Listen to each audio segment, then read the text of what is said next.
యేసుని ప్రేమ ఛానల్కి స్వాగతం. దయచేసి ఈ ఛానల్ని లైక్ చేయండి, షేర్ చేయండి, సబ్స్క్రైబ్ చేయండి. తెలుగు డైలీ ఆడియో బైబిల్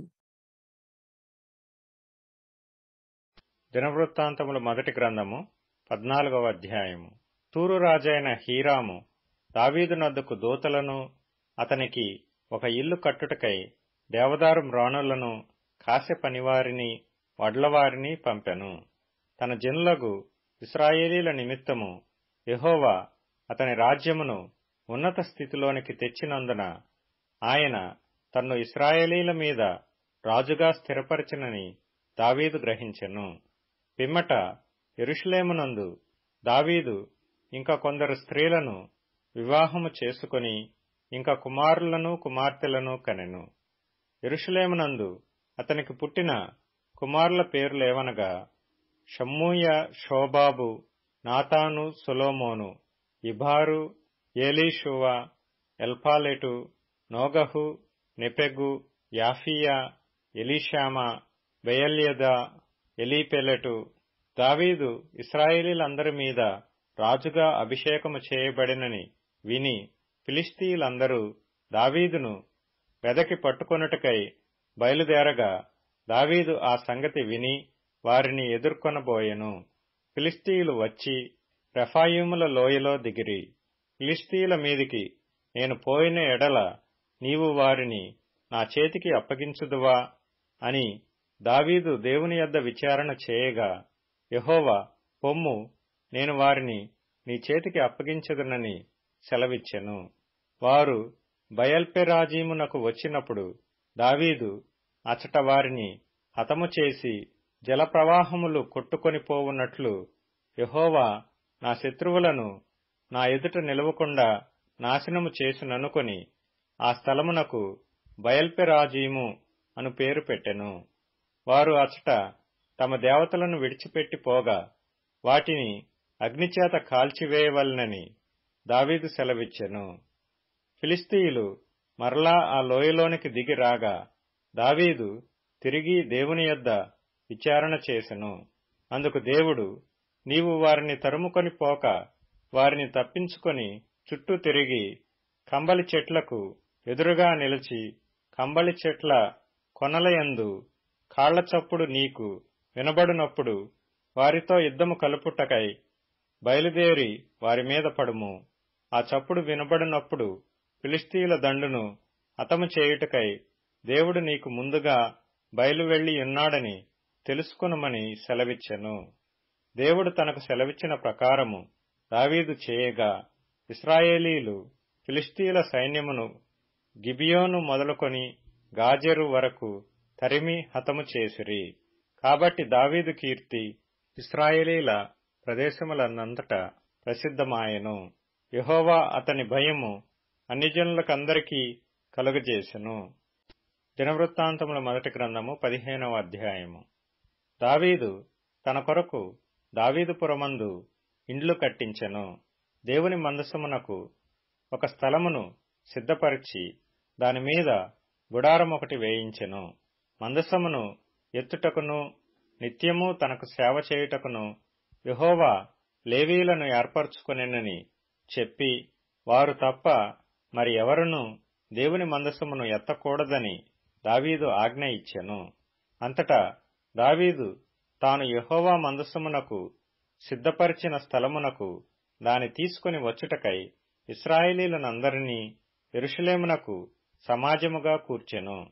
అహరోను సంతతి వారిని, లేవీయులైన కహాతు సంతతి వారి అధిపతియగు ఊరీయేలును, వాని బంధువులలో 120 మందిని, మెరారీయులలో అధిపతి అయిన అశాయాను, వాని బంధువులలో 220 మందిని, గెర్షోను సంతతి వారికధిపతియగు యోవేలును, వాని బంధువులలో 130 మందిని, ఎలీషాపాను సంతతి వారికధిపతియగు షమయాను, వాని బంధువులలో 200 మందిని, హెబ్రోను సంతతి వారికధిపతియగు ఎలీయేలును, వాని బంధువులలో 80 మందిని, ఉజ్జీయేలు సంతతి వారికధిపతియగు అమీనాదాబును, వాని బంధువులలో 112 దావీదు సమకూర్చెను.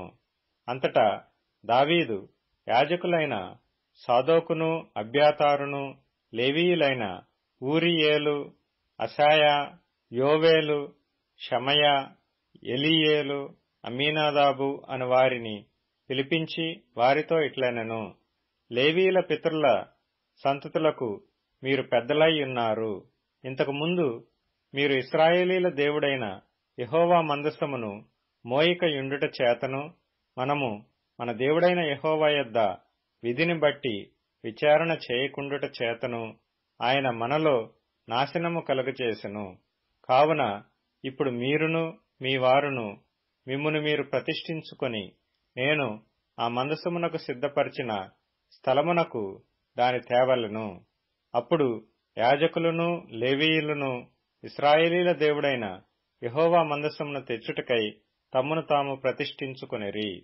తరువాత లేవీయులు యెహోవా సెలవిచ్చిన మాటను బట్టి మోషే ఆజ్ఞాపించినట్లు దేవుని మందసమును దాని దండెలతో తమ భుజముల మీదికి ఎత్తికొనిరి.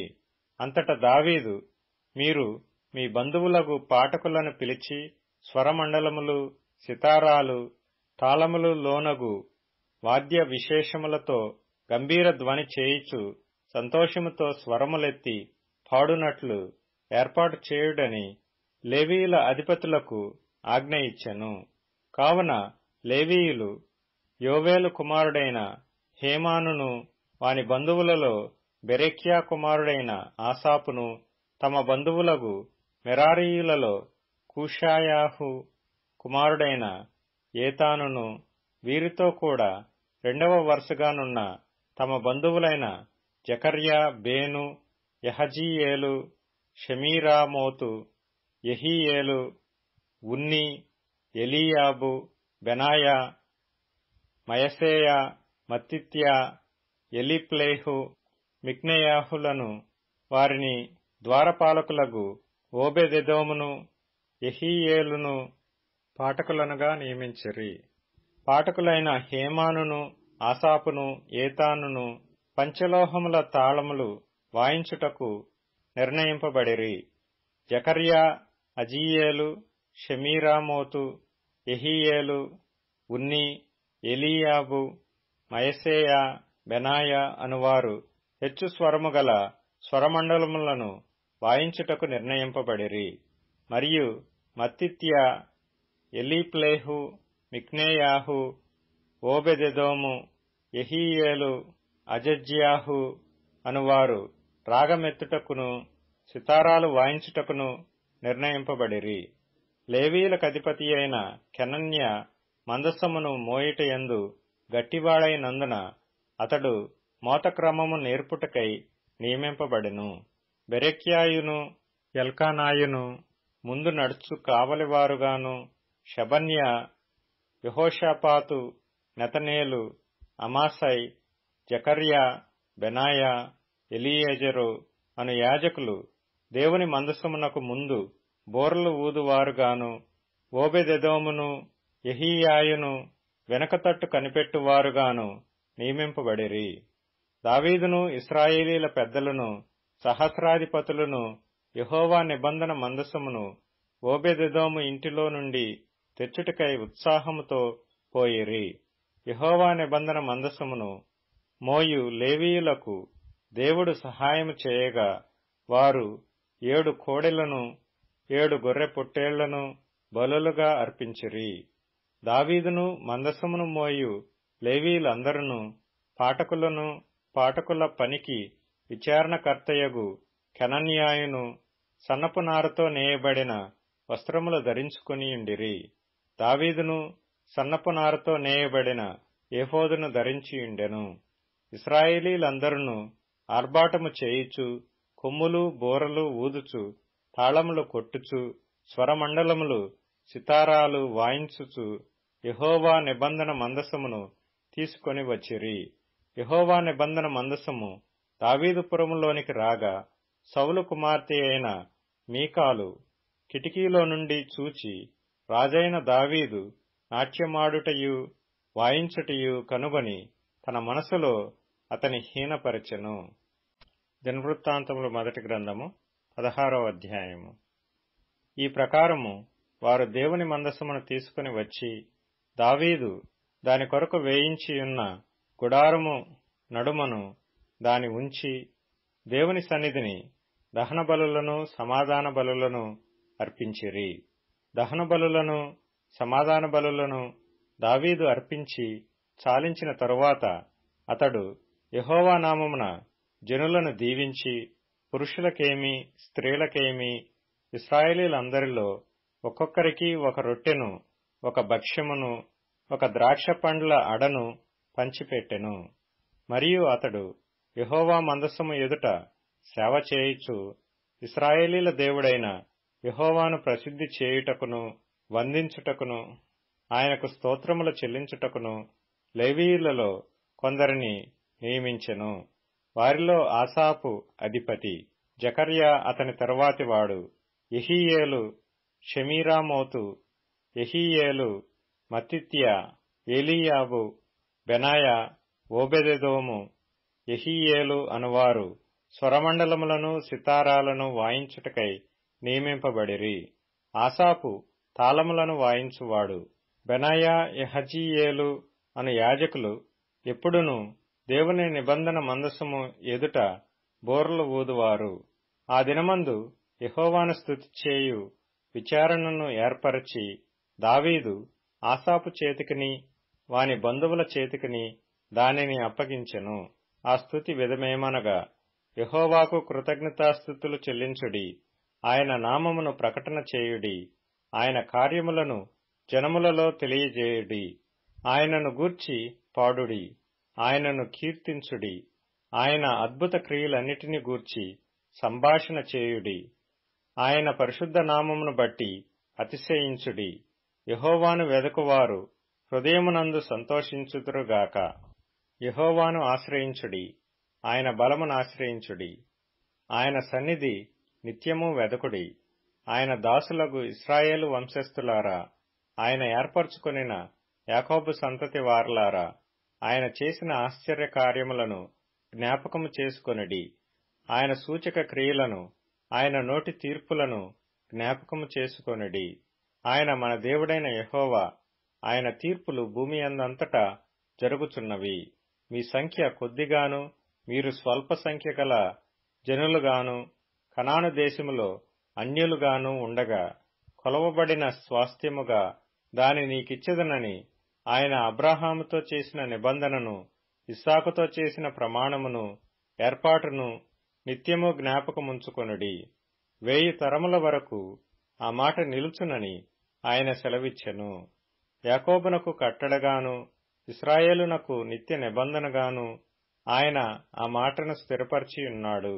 వారు జనము నుండి జనమునకును రాజ్యము నుండి రాజ్యమునకును తిరుగులాడుచుండగా నేను అభిషేకించిన వారిని ముట్టవలదనియు నా ప్రవక్తలకు కీడు చేయవద్దనియు సెలవిచ్చి ఆయన ఎవరినైనను వారికి హింస చేయనియ్యలేదు. వారి నిమిత్తము రాజులను గద్దించెను. సర్వభూజనులారా, యెహోవాను సన్నుతించుడి. అనుదినము ఆయన రక్షణను ప్రకటించుడి. అన్ని జనులలో ఆయన మహిమను ప్రచురించుడి. సమస్త జనములలో ఆయన ఆశ్చర్యకార్యములను ప్రచురించుడి. యెహోవా మహాఘనత వహించినవాడు, ఆయన బహుగా స్తుతి నొందదగినవాడు.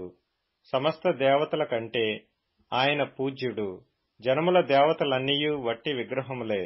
యెహోవా ఆకాశ వైశాల్యమును సృజించినవాడు. ఘనతా ప్రభావములు ఆయన సన్నిధిని ఉన్నవి. బలమును సంతోషమును ఆయన యొద్ద ఉన్నవి. జనముల కుటుంబములారా, యెహోవాకు చెల్లించుడి. మహిమా బలమును యెహోవాకు చెల్లించుడి. యెహోవా నామమునకు తగిన మహిమను ఆయనకు చెల్లించుడి. నైవేద్యములు చేతపుచ్చుకొని ఆయన సన్నిధిని చేరుడి. పరిశుద్ధాలంకారములగు ఆభరణములను ధరించుకొని ఆయన ఎదుట సాగిలపడుడి. భూజనులారా, ఆయన సన్నిధిని వణుకుడి. అప్పుడు భూలోకము కదలకుండును, అప్పుడది స్థిరపరచబడును. యెహోవా ఏలుచున్నాడని జనములలో చాటించుడి. ఆకాశములు ఆనందించునుగాక, భూమి సంతోషించునుగాక, సముద్రమును దాని సంపూర్ణతయు ఘోషించునుగాక. పొలములను వాటి యందుండు సర్వమును సంతోషించునుగాక. యెహోవా వేంచేయుచున్నాడు, భూజనులకు తీర్పు తీర్చుటకై యెహోవా వేంచేయుచున్నాడు. మన వృక్షములు ఆయన సన్నిధిని ఉత్సహించును. యెహోవా దయాళుడు, ఆయన కృప నిరంతరము ఉండును. ఆయనను స్తుతించుడి. దేవా, మా రక్షక, మమ్మను రక్షించుము, మమ్మను చేర్చుకొనుము. మేము నీ పరిశుద్ధ నామమునకు కృతజ్ఞతాస్తుతులు చెల్లించున్నట్లు, నిన్ను స్తుతించుచు అతిశయించున్నట్లు అన్యజనుల వశములో నుండి మమ్మను విడిపింపుము అని ఆయనను బతిమాలుకొనుడి. ఇశ్రాయేలీలకు దేవుడైన యెహోవా యుగములన్నిటినూ స్తోత్రమునొందునుగాక. ఈలాగన వారు పాడగా జనులందరూ ఆమెన్ అని చెప్పి యెహోవాను స్తుతించిరి. అప్పుడు మందసము ముందర నిత్యమును కావలసిన అనుదిన సేవ జరుపుటకై దావీదు అచ్చట యెహోవా నిబంధన మందసము మీద ఆసాపును అతని సహోదరులను నియమించెను. ఓబెదెదోమును వారి సహోదరులైన 68 మందిని యెదూతూను కుమారుడైన ఓబెదెదోమును హోసాను ద్వారపాలకులుగా నియమించెను.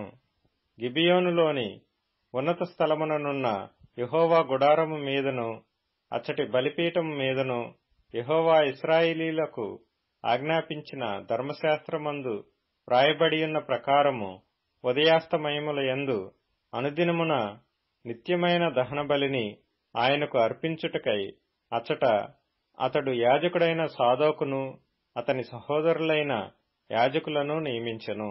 యెహోవా కృప నిత్యముండునని ఆయనను స్తుతి చేయుటకై వీరితో కూడా హేమానును యెదూతూనును పేళ్ల వరుసను ఉదహరింపబడిన మరికొందరిని నియమించెను.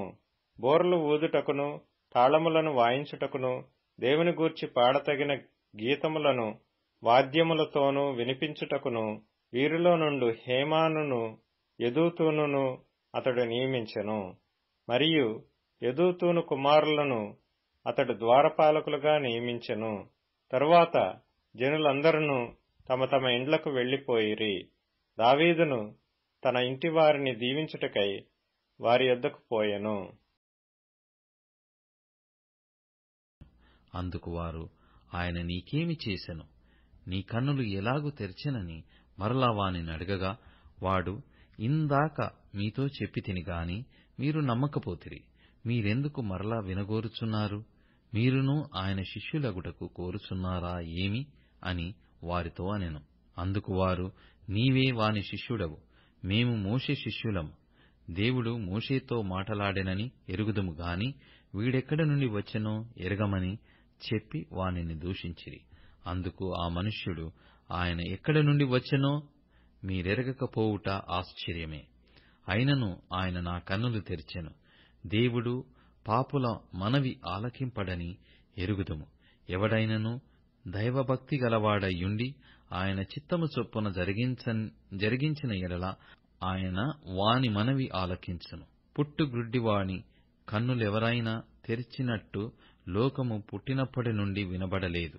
ఈయన దేవుని యొద్ద నుండి వచ్చినవాడు కాని ఎడల ఏమీయూ చేయనేరడని వారితో చెప్పెను. అందుకు వారు, నీవు కేవలము పాపివై పుట్టినవాడవు, నీవు మాకు బోధింపవచ్చితివా అని వానితో చెప్పి వాని వెలివేసిరి. పరిసయ్యులు వానిని వెలివేసిరని యేసు విని వానిని కనుగొని, నీవు దేవుని కుమారుని యందు విశ్వాసముంచుచున్నావా అని అడిగెను. అందుకు వాడు, ప్రభువా, నేను ఆయన యందు విశ్వాసముంచుటకు ఆయన ఎవడని అడగగా, యేసు, నీవాయనను చూచుచున్నావు, నీతో మాటలాడుచున్నవాడు ఆయనే అనెను. అంతట వాడు, ప్రభువా, నేను విశ్వసించుచున్నానని చెప్పి ఆయనకు మ్రొక్కెను.